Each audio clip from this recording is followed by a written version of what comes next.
자, 이제 제4절 많이 나온 출제하는 범위는 아닙니다. 그래서 건축물의 구조 재료, 특히 이제 안전과 관련된 부분이 있겠죠. 1번 보면 건축법령상 고층 건축물의 피난 시설에 관한 내용으로 가로에 들어갈 것을 옳게 연결한 것 그렇습니다. 우리가 고층이라고 하는 것은 얼마죠?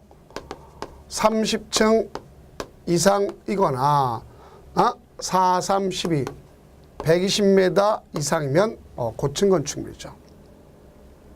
그 중에서 우리가 보면 자 이렇게 나눌 수 있죠. 여기 30층 이상이다. 네, 또는 120m 이상 그러면 이게 고층 건축물입니다.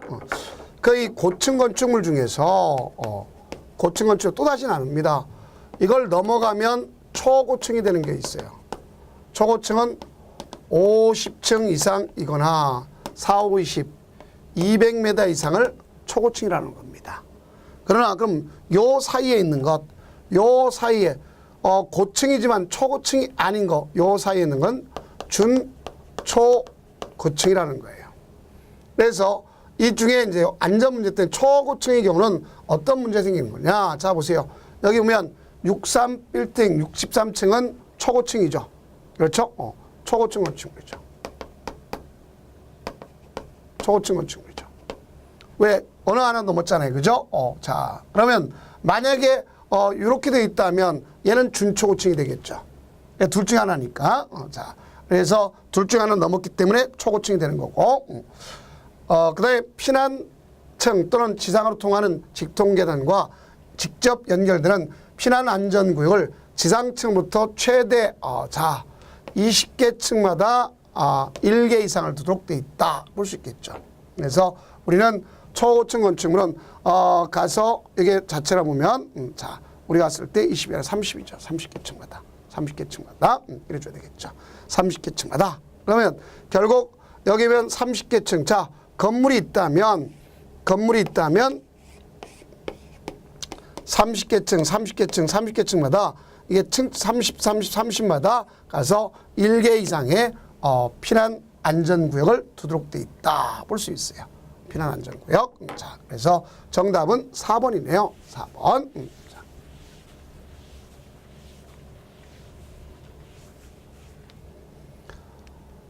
다음 2번 건축법령상 건축물의 가구, 세대 그렇습니다.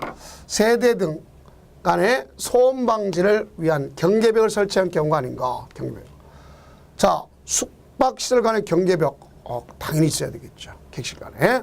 그 다음에 공동주택 중에 기숙사 침실 간의 경계벽 있어야 되겠죠. 그 다음 판매 상점 간은 경계벽을 두지 않는 게 좋은 거죠. 응? 상가 건물 같으면 그러세요. 네, 교실 간의 경계벽 당연히 있어야 되겠죠. 병실 간의 경계벽 당연히 있어야 되겠죠. 그래서 요거 말고도 또 뭐가 있냐면 우리가 다중 이용시설 즉 우리가 숙박과 관련된 다중 이용 있죠. 거기도 가져가야 되겠구나 하는 것을 여러분들이 이해하시면 되겠습니다. 그래서 정답은 바로 3번 판매시설 중에는 상점간에는 결국 걷다가 그걸 두지 않는 것이 더 좋은 방법이구나 하는 것을 아시면 되겠습니다. 자, 다음은 이제 기타 건축 제한이 있을 겁니다. 자, 봅시다. 건축법령상 지역 및 지구의 건축물에 관한 설명으로 옳은 것 그렇습니다. 단 조례 및 특별건축구역에 대한 특례는 고려하지 않는다. 그렇습니다. 하나의 건축물이 방화벽을 경계로 방화지구와 그 밖의 구역에 속하는 부분으로 구획된 경우에는 건축물 전부에 대해서 방화지구 안에 건축물에 관한 건축법 규정을 적용한다. 그렇습니다. 자, 그럼 여기 보세요. 방화벽으로 경계를 갖다 놨다는 거죠. 그러면 원래는 자 이거 봅시다. 건물이 있는데 그 중에 이렇게 일부가 이쪽이 방화지구에 건물이 걸쳤어요. 그럼 이 전부 다가 방화지구가 되는 거예요. 이 건물 전체가 방화지구가 되는 거예요. 그런데 여기에다가 지나가는 경계에다가 방화벽을 구획했다. 그러면 이쪽 부분만 방화지구가 되는 거다. 그래서 틀렸습니다. 다음 2번 하나의 건축물이 미관지구와 그 밖의 구역에 걸쳐 있는 경우 건축물과 대지 전부에 대해서 미관지관의 건축물과 대지 관한 규정을 적용한다. 오케이. 바로 이것이 정답이네요. 그 다음 대지가 녹지지역과 그 밖의 지역에 걸쳤다. 녹지역 안에 건축물이 취락지역에 걸친, 취락지역은 아무 상관없어요. 자, 녹지에 걸쳤다는 각각 걸 적용받는 것을 아시면 되겠습니다.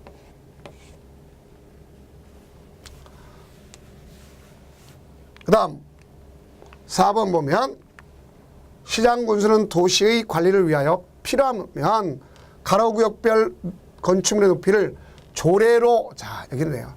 이거는 누가 하는 거냐면 이 사람이 하는 게 아니라 시도지사가 시도의 조례로서 정할 수 있다. 이래줘야 되겠죠. 시도지사가 시도의 조례로서 정할 수 있다. 이래주면 되는 겁니다. 다음 상업지역에서 건축물을 건축하는 경우에 일조 확보를 위한 건축물의 인접 등. 자, 우리가 여기 보면 이 인접대지는 1.5 이거 띄우는 건 없어졌습니다. 그래서 상업지역은 일조 확보를 위한 것은 그 중심상업지역과 일반상업지역은 해당 사항이 없습니다. 알겠죠? 그래서 X가 되겠죠. 그럼 결론적으로 보면 옳은 것은 앞서 이야기했던 것처럼 자, 몇 번이 정답이 될 수 있냐면 여긴 2번이 정답이구나 하는 것을 다시 한번 아시면 됩니다. 자, 다음은 이제 2번 나가도록 해봅시다. 건축법령상 건축물의 대지는 조례가 정하는 면적에 못 미치게 분할할 수 없다. 자, 이게 대지 분할 제한 아닙니까? 그래서 분할 면적 기준이 가장 작은 용도 지역은 자, 이걸 갖다 우리가 대지 분할 제한이라고 합니다.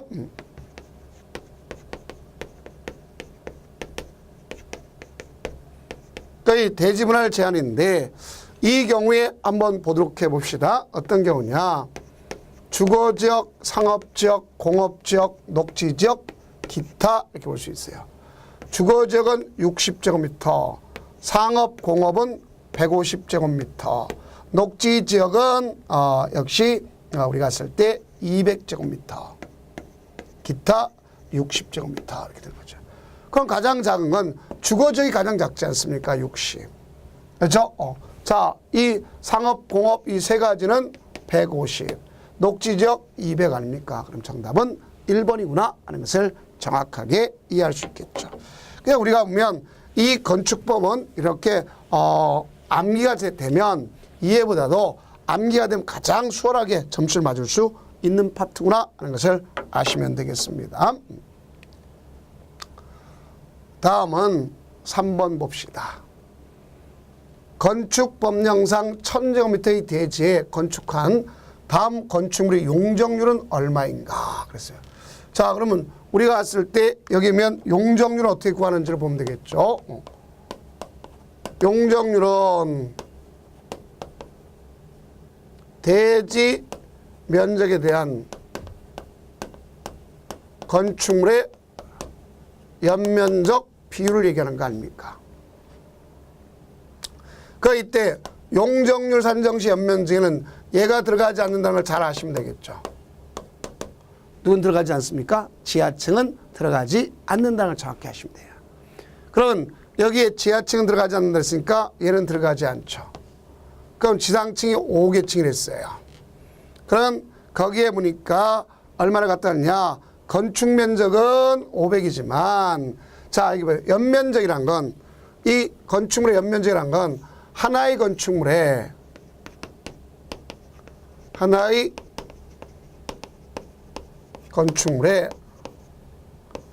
바닥 면적 합계를 얘기하는 거 아닙니까? 그럼 여기 바닥 면적이 뭐랬어요? 480이네요. 그렇죠? 그러면 자, 다시 한번 정리하면 얼마인지 모르는데 X다. 대지 면적은 1000이라고 했습니다. 1000. 그 다음에 가서면 480제곱미터 곱하기 지상층이 5. 그렇죠? 그럼 5, 8, 40. 그래서 4, 5, 20. 그렇죠? 그러면 우리가 했을 때 이렇게 되겠네요. 그러면 결론적으로 보면 240이 되는 걸 알 수 있겠죠. 왜?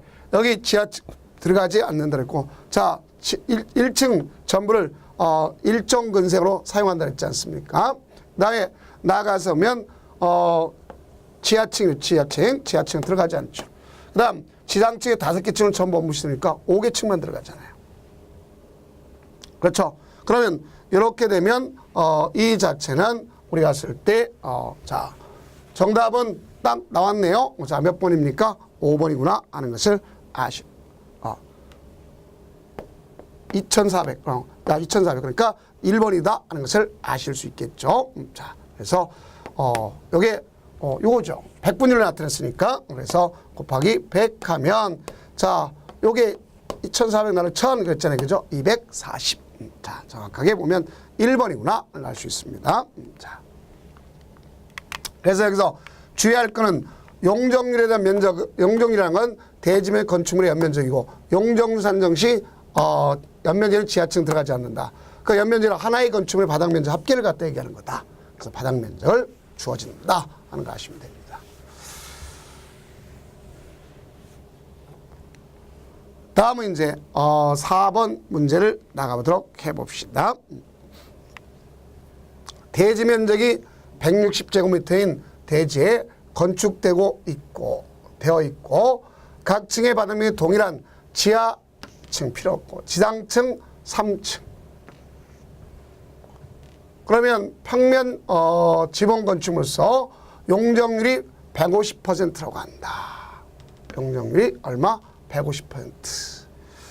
그러면 요거는 용적률이 150%입니다. 그 다음 여기에 대지 면적이 160제곱미터를 했습니다. 그렇죠? 그러면 이것이 가정하면 결국적으로 봤을 때 자, 우리가 보세요. 여기 160 곱하기 1.5 한 거나 마찬가지 아닙니까? 그렇죠? 그러면 결론적으로 가서 보면 여기 뭐가 됐어요? 여기 있는 것이 얼마인지 모르겠다. 왜? 바닥 면적 합계인데 값서 지상층 3이다. 그렇죠? 자, 이렇게 되는 거 아닙니까? 그러면 결론적으로 우리가 주어진다면 가서 이렇게 하면은 5, 6, 30, 8, 24. 자, 그러면 80이 나오네요. 8이 24. 그렇죠? 이렇게 정리하면 되겠습니다. 그래서 계산할 때도 여러분들 정확하게 우리가 정리해 줄 필요가 있는 것이구나 하는 걸 볼 수 있어요. 그러면 결론적으로 이렇게 되면 이 자체가 대지 자체가 얼마였습니까? 그러면 이것이 얼마 나왔어요? 160 곱하기 1.5 한 거잖아요. 1.5. 그렇죠? 그러면 240 나온 거 아닙니까? 그러면 240 나누기 3, 38이 24 이렇게 되는 거 아닙니까? 자, 이렇게 된다. 그래서 정답은 얼마? 3번 이렇게 가져가면 됩니다.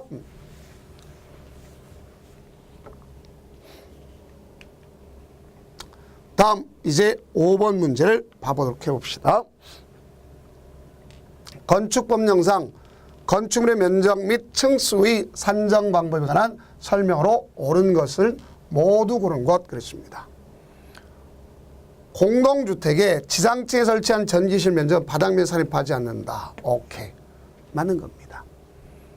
그 다음 용적률을 산정할 때 해당 건축물의 부속 용도로 지상층의 주차용으로 쓰는 면적은 봐봐요. 지상층에도 주차의 연면적에 포함하지 않죠. 그래서 연면적에 포함하지 않는 거 앞에서 배웠죠? 자, 뭐가 있어요? 지상층의 주차장, 그렇죠? 또 지하층, 피난안전구역, 또 우리가 갔을 때 대피공간 이런 건 아닙니까? 그 다음 건축물이 부분에 따라 그 층수가 다른 경우는 가장 많은 층을 한다. 오케이. 그 다음 사용 승인 받은 후 15년 이상이 된 건축물에 리모델링하는 경우 열 손실 방지를 위해서 외벽에 부과해서 마감지는 것은 바닥면 산입하지 않아야 되겠죠. 그렇죠? 이렇게 들어가지 않는 것을 알 수가 있습니다. 그럼 여기서 옳은 것은 기역과 디귿이다 하는 것을 알 수 있겠죠. 그래서 정답 자체가 몇 번이라고 알 수 있어요? 2번이라는 것을 알 수가 있겠죠. 기억, 디귿 이렇게 볼 수 있습니다. 자, 다음은 지하층이 2계층이고 지상층의 전체 층수와 구분이 명확하지 않다. 층수가 명확하게 구분하지 않다 했어요. 그런 건축물의 바닥 면적이 600제곱미터이며 바닥면 300제곱미터에 해당하는 부분은 그 높이가 12m이고 나머지 300제곱미터에 해당하는 부분의 높이는 16m다. 자, 이걸 그림 그리면 이런 얘기가 된다는 얘기죠.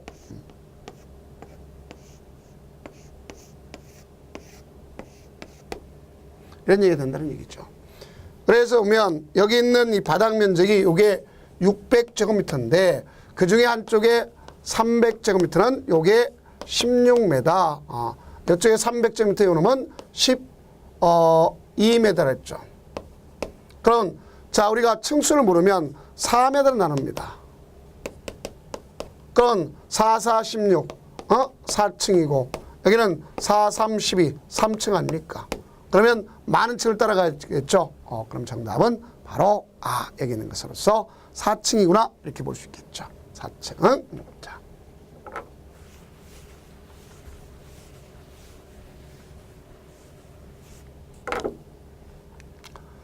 그 다음 7번 건축법령상 건폐율 및 용적률에 관한 설명으로 옳은 것은 그랬습니다. 옳은 걸 골라냈네요. 건폐는 대지 면적에 대한 건축 면적 비율이지 바닥 면적이 아니라 건축 면적 비율. 건축 면적 비율. 대지 면적에 대한 건축 면적 비율 이렇게 얘기가 되겠죠. 그래서 분명히 틀렸습니다. 용적률을 산정할 경우에는 연면적인 지하층의 면적은 포함되지 않는다. 오케이. 용적률 산정 연면 지하층 들어가지 않는 것 당연히 맞는 얘기 아닙니까? 건축법의 규정을 통하여 국토의 계획 및 법률의 해상 건폐를 최대한으로 강화에 적용할 수 있는 강화 완화 다 되는 겁니다. 하나의 대지에 건축물이 둘 이상 있는 경우 용적률을 제한은 각각 하는 게 아니라 합산하는 거지. 합산. 도시역에서 건축물이 있는 대지를 분할할 경우에 건폐율 기준을 못 미치게 분할 아니죠. 우리가 건폐율 용적률도 못 미치게 분할할 수는 없습니다. 자, 그래서 옳은 것은 여기 있는 2번 뿐이구나 하는 것을 아시면 되겠죠. 그 다음 8번 건축법령상 건축물의 높이 제한에 관한 설명으로 틀린 것은 단 건축법 제73조에 따른 적용, 특례 및 조례는 고려하지 않음 그랬습니다. 자, 전용 주거지역과 일반 주거지역에서 건축하는 건축물에 대해서는 1조 확보란 높이 제한은 적용한다 그랬습니다. 자, 전용적 일반주에서 모든 건축을 다 적용하는 거 맞습니다. 틀린 걸 고르는 거죠. 네, 일반 상업지역에서 건축하는 공동주택에서는 일동에 적용하지 않죠. 우리가 중심상업지역과 일반상업지역은 적용받지 않습니다. 중심상업지역과 일반상업지역 적용받지 않는다는 거. 다음 건축물의 높이가 정해지지 아니한 가로구역의 경우에 자, 이것도 역시 삭제됐죠. 그러면 법에 의해서 개정이 삭제됐으니까 여기는 2번과 3번 모두가 틀렸다 하는 것을 아시면 되겠고요. 다음 4번 허가권자는 같은 가로구역의 건축물의 용도 및 형태에 따라 건축용도를 다르게 정할 수 있다. 당연히 맞는 얘기죠. 다음 허가권자는 가로구역별 건축물의 최고 높이를 지정하려면 지방건축의 심의를 거쳐야 된다. 자, 맞습니다. 허가권자니까. 그래서 2번, 3번이 틀린 거구나 하는 것을 이해하시면 되겠습니다. 자, 새로운 문제로서 이제 우리가 나왔던 것이 이거죠. 건축협정. 우리가 원래 건축협정이라는 것은 그 이기주의에서 나타난 것을 갖다가 부정적 측면을 긍정적으로 나누고자 해서 나온 것이 바로 이거다 하는 것을 여러분들이 이해하시면 되겠습니다. 자, 그러면 틀린 것을 갖다 고르라는 얘기죠.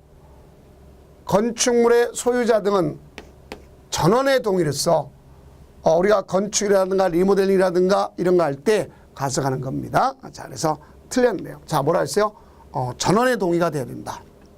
그래서 다른 내용과 달리 얘는 전원의 동의 가지고 가서 토지 건축물의 소유자 지상권자 이들이 가서 건축 대수선 리모델링 할 때 건축과 대수선 리모델링 할 때 가서 협정을 체결하는 거죠. 1번 틀렸습니다. 그다음 2번 협정 체결자는 건축협정 운영의 대표자는 건축협정서, 자 중요하죠. 협정을 작성해서 해당 건축협정 인가권자 인가를 받는 거 맞습니다. 그 인가했으면 그걸 갖다 공고하도록 되어 있습니다. 다음 건축협정 체결하는 대상 토지가 둘 이상 자, 시, 군구에 걸쳐 있으면 과반에 속하는 것, 과반에 속하는 것 하도록 되어 있죠. 과반에 속한다. 당연히 맞는 얘기입니다.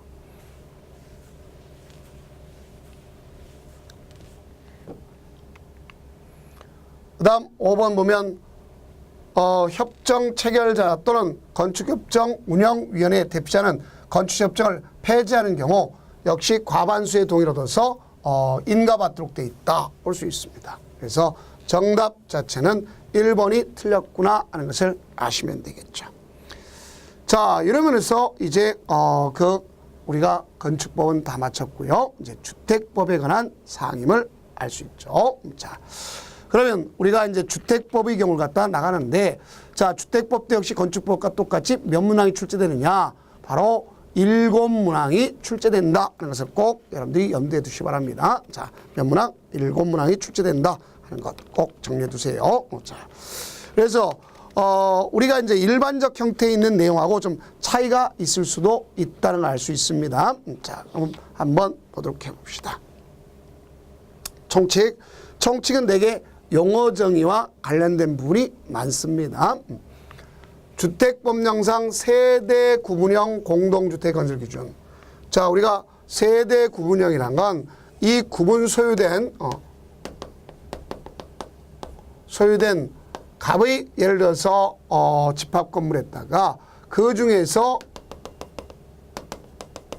경량구조로다 경량구조의 경계벽을 둔다든가 아니면 여기다가 연결문을 둔다든가 그렇죠?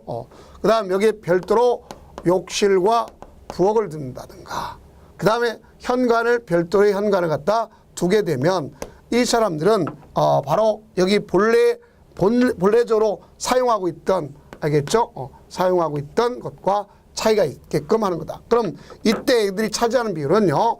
전체에 대해서 얼마냐? 3분의 1 차지하는 비율은 3분의 1이다 볼 수 있습니다. 그럼 세대 구분형 공동주택의 세대별로 구분된 각각의 공간마다 욕실, 부엌, 현관을 설치할 것. 욕실, 부엌, 현관을 설치할 것. 그 다음 세대 구분형 공동주택의 세대별로 구분된 각각의 공간 구조는 요 최소 기준은 없어졌습니다. 그 다음 하나의 세대가 통합하여 사용할 수 있도록 세대 간의 연결문, 자 연결문이 있다든가 경량구조로 설치할 수 있고 세대 구분형 공동주택은 주택단지의 공동주택 전체 호수에 얼마를 넘을 수 없다? 3분의 1을 넘을 수 없다. 당연히 맞는 얘기고요. 그 다음에 또 하나는 5번에 보면 세대 구분형 공동주택의 세대별로 구분된 각각의 공간의 주거 전용 면적 합계가 주택단지 전체 주용 합계 얼마를 넘지 않는다? 3분의 1.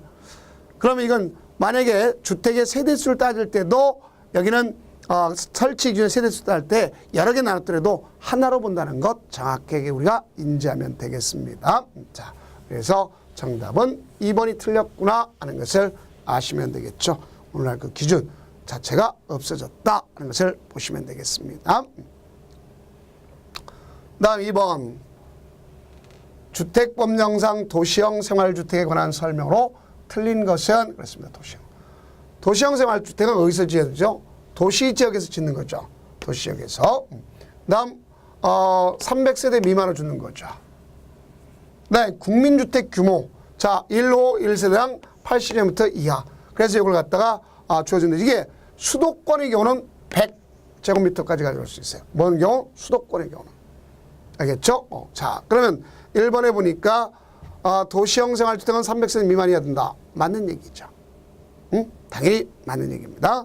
그 다음 수도권 정립에 따라 수도권의 경우에 도시형 생활주택이 이루어지죠. 국민주택 규모 맞죠. 근데 수도권이 아닌 곳에서 도시 지역이 아닌 곳은 100까지 갈 수 있죠. 그렇다고 국민주택 규모를 얘기하는 게 아니야.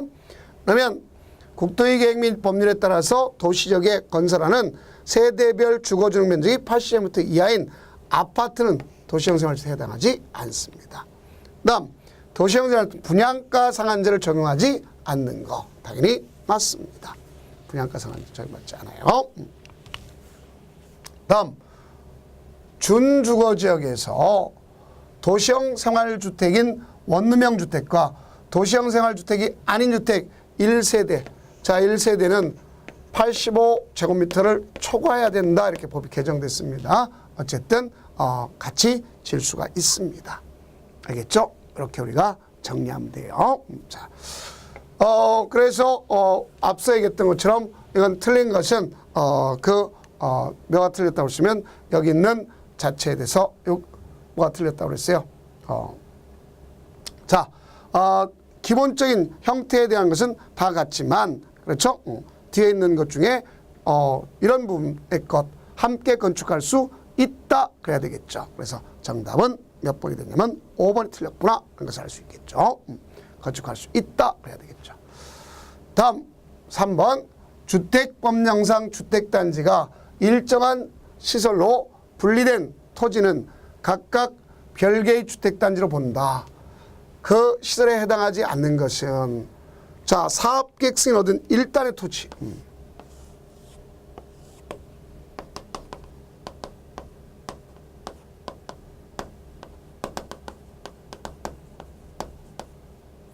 얻은 일단의 토지를 뭐라고 쓰면 주택단지라는 거예요. 근데 이 주택단지에 중간에 자 도로가 통과됩니다. 그러니까 이 도로가 뭐냐에 따라서 이걸 하나로 볼 거냐 나눌 것이냐 하는 걸 볼 수 있어요. 그래서 우리가 이걸 외울 때 뭐라고 암기하라고 그러냐면 제가 여러분한테 그런 얘기죠. 팔도를 고철 자동차로 돌면 20일 이상 걸린다 이렇게 했죠. 그래서 8m 넘는 거 8m 넘는 거. 그래서 예정도로입니다. 그러니까 이게 예정도로는 20m니까 당연하죠. 네, 고속도로, 철도, 자동차 전용도로. 자, 그 다음에 여기 보면 이겠네요. 우리가 왔을 때 일반 도로는 20m 이상 돼야 되겠죠. 그래서 요게 20m 이상이 돼야 된다. 그래서 틀린 것은 바로 3번. 사는 주택단지가 나누는 게 아니라 하나의 단지로 보는 거죠. 그래서 하나의 단지로 보는구나 하는 것을 아시면 되겠습니다. 그래서 정답 자체는 3번이구나 하는 걸 알 수 있어요. 그래서 과거와 달리 용어 정의가 엄청 짧아졌다는 게 아니라 그만큼 법 개정을 통해서 일부가 작아졌구나 하는 것을 아시면 됩니다. 그 다음 이제 제2절과 관련되어 있는데요. 주택의 건설 등이 있다는 것을 아시면 되겠습니다. 자, 여기 봅시다. 주택법령상 주택건설사업 등의 등록과 관련하여 가로 안에 들어갈 내용으로 옳게 연결된 것은 단 사업 등록이 필요한 경우에 전제로 한다 볼 수 있습니다. 그러면 우리가 이 등록을 한다는 것은요. 실적이 있어야 되는데 그 실적은 크게 주택을 건설하든 대지를 조성하는 사업 두 가지가 있잖아요. 그럼 주택은 단독이 있을 수도 있겠고 뭐가 있을 수 있죠? 공동이 있을 수 있겠죠. 그럼 이 실적이니까 앞에다가 뭐가 들어가야 돼요? 연간자가 들어가야 되겠죠. 그렇죠? 그러면 단독은 우리가 봤을 때 20호 이상, 공동은 20세대 이상, 단 우리가 30세대 이상인 경우도 있다는 알 수 있겠고 대지는 1만 제곱미터 이상 이렇게 되는 걸 볼 수 있어요. 그러면 바로 그러한 관점에 보니까 여기니까 20, 그 다음에 1만 그러면 정답은 2번이구나 하는 것을 아실 수 있겠죠. 정답은 2번.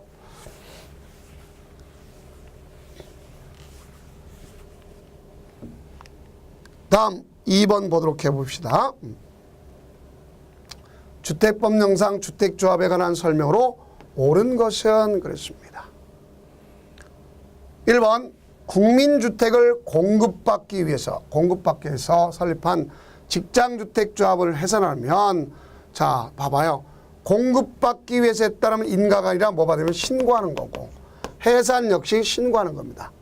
설립, 변경 다 신고하도록 되어 있습니다. 공급받기 위해서 설립을 하든 변경을 하든 해산을 하든 다 신고하도록 되어 있습니다. 틀렸죠. 다음 지역주택조합은 임대주택으로 건설 공급하는 세대수를 포함. 자 보세요.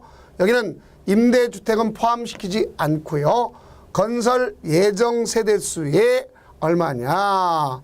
자 50% 이상, 몇 퍼센트 이상? 50% 이상은 돼야 되는 것을 알 수 있습니다. 그러면 이럴 경우에 뭐는 제외가 되면 리모델링을 제외시켜야 된다는 것도 같이 알아줘야 돼요. 자, 이거는 리모델링 주택조합이니까. 자, 그러면 자 여기는 이제 다른 건 다 필요 없겠고 이제 지역이니까 그렇죠. 네.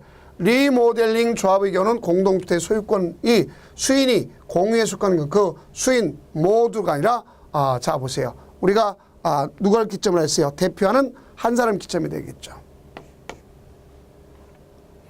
다음 지역주택조합의 조합 설립 인가 후에 조합원이 사망하더라도 조합원 수가 건설 예정 세대 수의 50% 이상을 유지할 때는 충원할 수 없다. 아닙니다. 사망은 언제든지 충원할 수가 있는 겁니다. 그래서 틀렸죠. 그러니까 맞는 건 하나도 없지 않습니까? 그렇죠?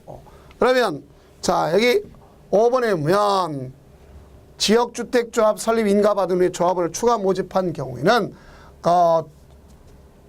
주택조합 변경 인가를 받아야 한다. 맞는 얘기죠.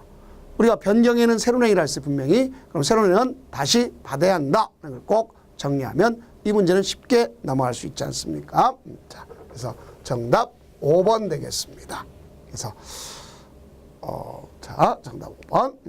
다음 주택법령상 주택단지 전체를 대상으로 증축형 리모델링을 갖다 한다. 맞습니다.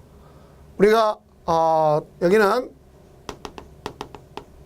대수는 있겠고 대수는 10년이 경과됐음을 증명하는 게 필요하고 증축은 15년이 경과됐음을 증명하는 서명이 필요한 겁니다.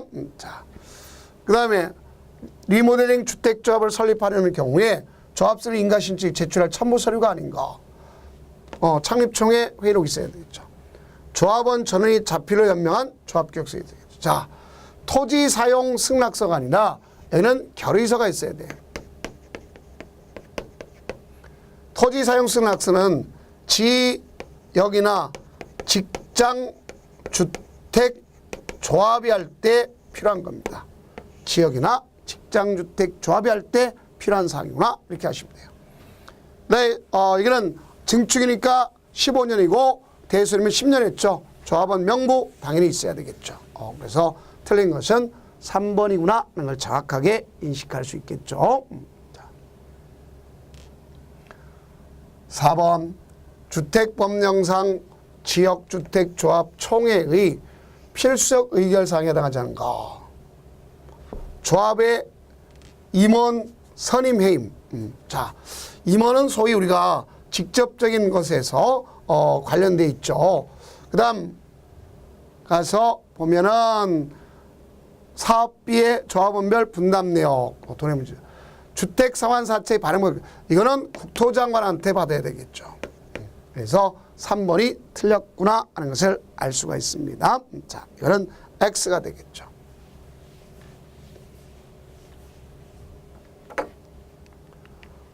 다음 이제 5번 보도록 해봅시다. 주택법령상 주택조합이라는 설명으로 틀린 것은 그랬습니다. 틀린 것. 등록사업자와 공동으로 주택건설 사업을 하는 주택조합은 등록하지 아니하고, 자, 공동으로 한다 그랬어요. 그러면 등록하지 않고 시행할 수 있다. 오케이, 맞죠. 리모델링 주택조합에 대해서 리모델링을 찬성하지 아니하는 매도 청구할 수 있는 거죠. 그 다음 국민주택을 공급받기 위해서는 신고하는 거 맞죠. 투기과열지구에서 설립을 받은 지역주택조합의 구성원이 선정하는 경우 접수 순서가 아니라 자 가서 접수 순서가 아니라 미리 한 건 1순위자 몇 퍼센트, 2순위자 몇 퍼센트 공급 계획에서 해줘야 되겠죠. X. 다음 그래서 접수 순서 아닌 거 그럼 접수 순서에 따라 하면 안 된다. 맞죠? 다음 시공자와 공사계약 체결한 조합 총회에서 의결을 친다. 맞죠? 그래서 2번이 틀렸구나 하는 것을 아시면 되겠습니다.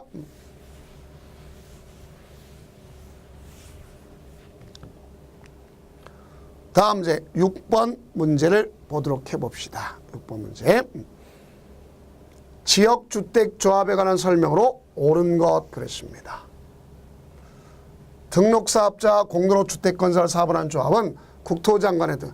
자, 공도로 하면 비등록입니다. 등록할 필요가 없어요. 그 다음 조합과 등록사업자 공도로 사업을 시행하면서 시공하는 경우 등록사업자는 자신의 귀책 사유로 발생한 손해에 대해서도 조합원에게 배상 책임을 지지 않는다. 아니죠. 우리는 여기는요. 시공 책임 플러스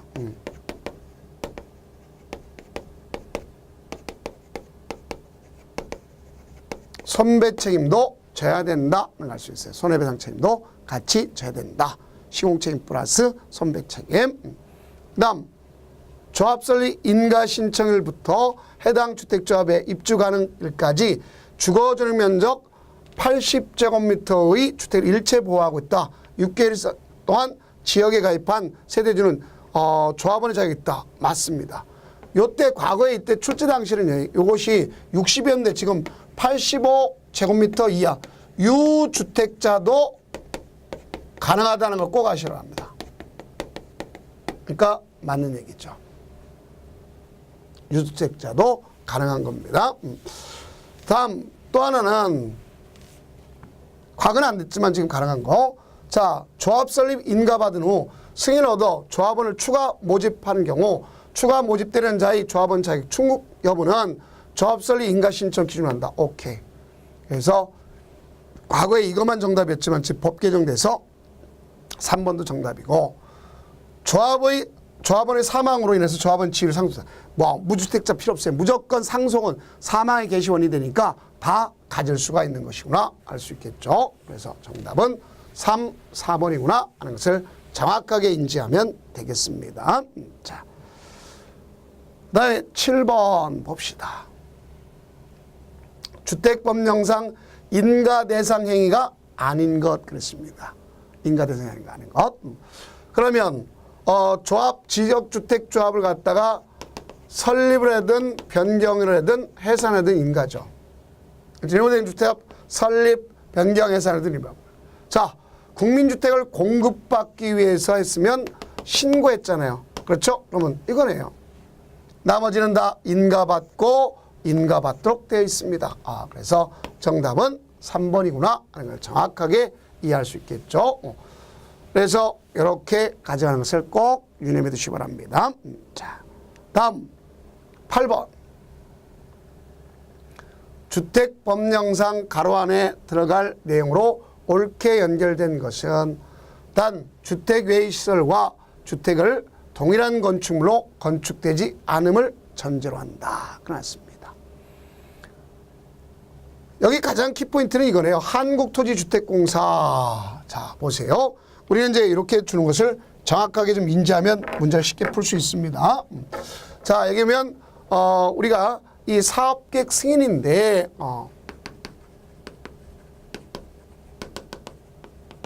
승인의 승인권자가 있습니다. 승인권자가 있겠고 승인을 받는데요.